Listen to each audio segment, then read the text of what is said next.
Halo semuanya, selamat datang kembali di acara kita.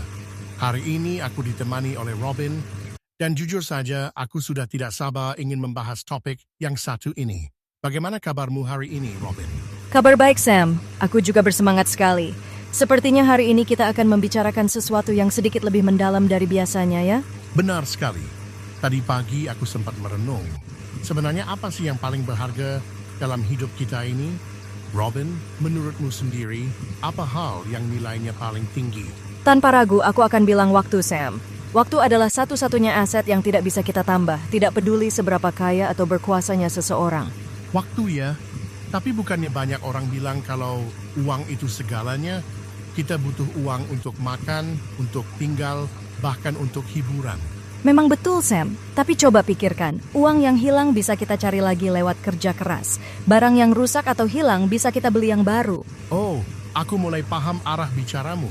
Jadi maksudnya, sekali waktu itu lewat, dia benar-benar hilang selamanya? Tepat sekali. Waktu yang berlalu tidak akan pernah kembali, tidak peduli seberapa besar kita memohon. Itulah kenapa waktu jauh lebih berharga daripada harta benda apapun. Menarik. Tapi kalau kita lihat di sekitar kita, banyak banget orang yang mengejar kekayaan sampai lupa segalanya. Mereka lembur setiap hari, jarang pulang, sampai tidak punya waktu untuk diri sendiri. Iya, itu fenomena yang menyedihkan, Sam.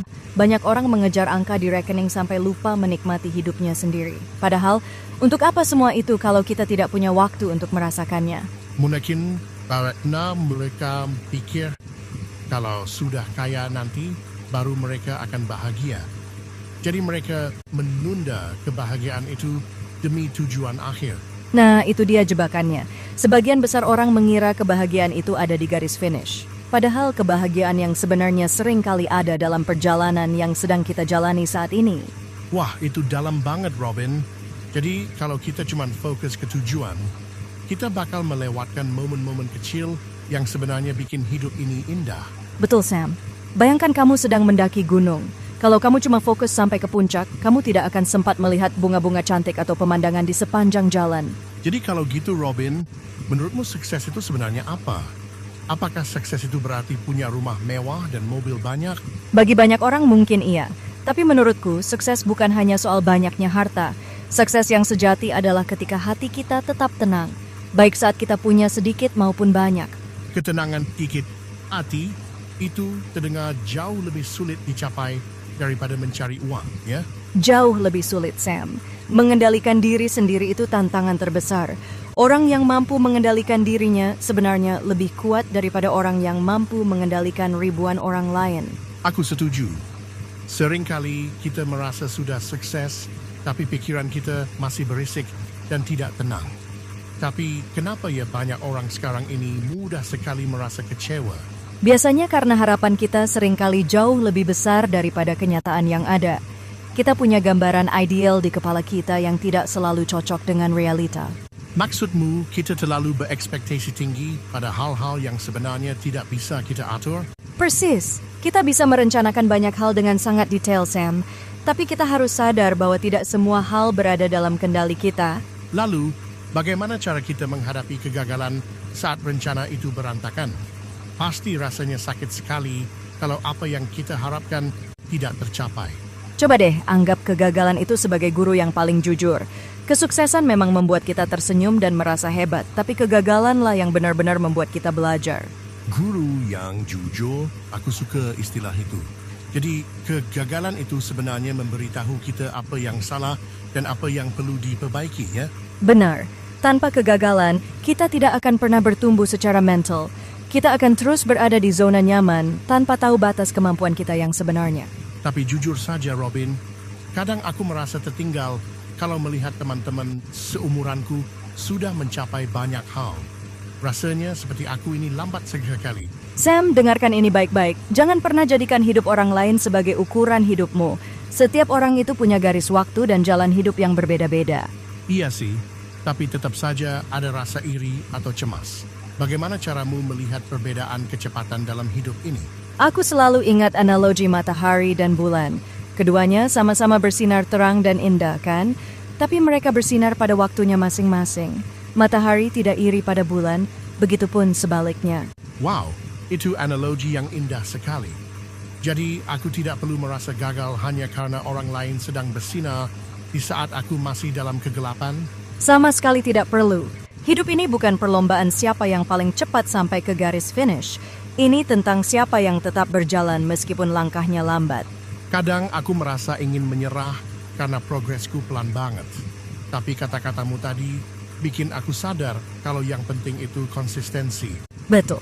Selama kamu masih bergerak, kamu tidak kalah. Yang kalah adalah mereka yang berhenti karena terlalu sibuk membandingkan diri dengan orang lain. Berbicara soal perjalanan hidup, kita pasti butuh teman, kan?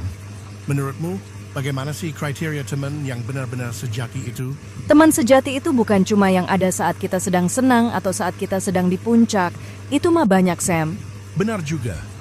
Saat kita punya uang atau posisi, semua orang tiba-tiba jadi teman kita. Tapi pas kita jatuh, Nah, disitulah ujiannya. Teman sejati adalah mereka yang tetap bertahan saat keadaan kita sulit. Ada pepatah bilang, emas diuji dengan api, sedangkan sahabat diuji oleh waktu. emas diuji dengan api. Jadi, kesulitan itu seperti api yang membakar segala kekepalsuan, sehingga yang tersisa cuma yang asli. Tepat! Kamu akan tahu siapa yang benar-benar peduli padamu saat kamu tidak punya apa-apa untuk diberikan kepada mereka. Tapi Robin, kadang ada teman atau orang dekat yang justru menyakiti kita. Jujur saja, aku sering merasa sulit sekali untuk memaafkan orang seperti itu.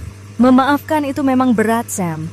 Tapi kamu harus ingat, memaafkan itu bukan berarti kamu membenarkan kesalahan atau perilaku buruk mereka. Lalu, kalau bukan membenarkan, apa dong arti memaafkan itu sebenarnya? Kenapa kita harus repot-repot memaafkan orang yang jahat? Memaafkan itu tujuannya untuk dirimu sendiri. Itu artinya kamu membebaskan hatimu dari beban kebencian yang berat. Kebencian itu seperti meminum racun tapi berharap orang lain yang mati. Wah, perumpamaan yang sangat menohok. Jadi dengan memaafkan, aku melepaskan rantai yang mengikatku pada rasa sakit itu, ya? Benar sekali. Kamu tidak bisa melangkah jauh kalau kakimu masih terikat pada masa lalu yang pahit. Lepaskan saja demi kedamaianmu sendiri. Bagaimana kalau terseranggi orang-orang itu masih terus meremehkan kita?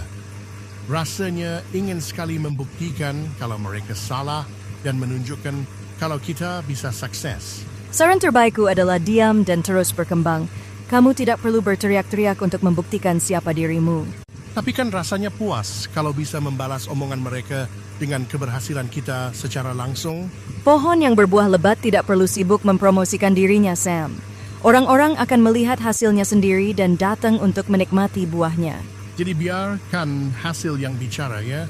Fokus saja pada pertumbuhan diri sendiri daripada sibuk menanggapi kritik yang menjatuhkan. Eksak. Energi yang kamu pakai untuk marah atau mendendam itu lebih baik dialokasikan untuk belajar hal baru atau memperbaiki diri. Ngomong soal belajar hal baru, aku sering merasa takut dengan masa depan. Kayaknya dunia ini makin tidak menentu, ya. Ketakutan akan masa depan itu manusiawi, Sam.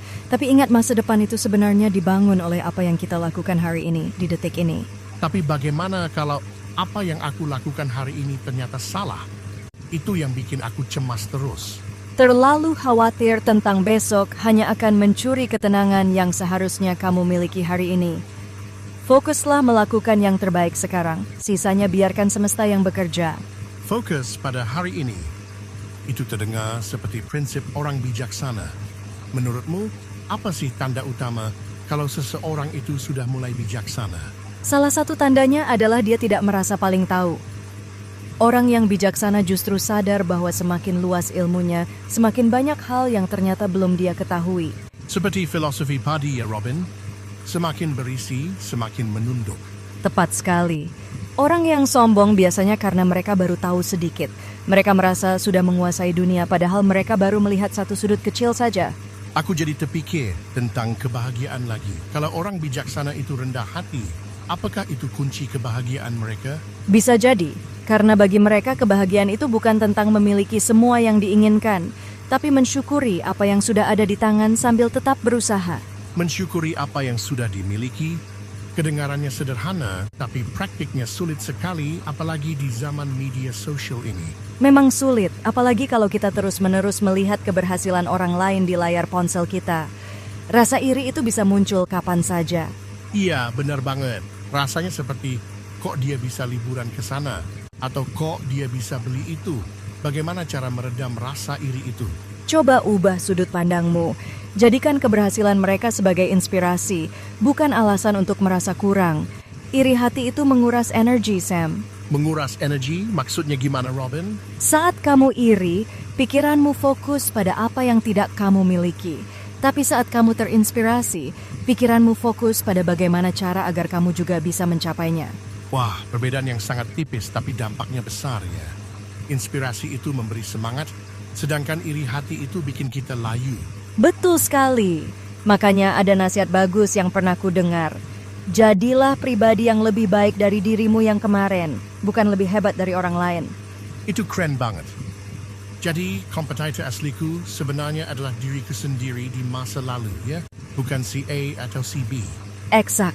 Kalau hari ini kamu lebih sabar atau lebih berilmu daripada kemarin, itu sudah sebuah kemenangan besar. Berbicara soal memiliki sesuatu, aku ingin tanya tentang rezeki. Banyak orang merasa rezeki mereka seret kalau uangnya lagi sedikit.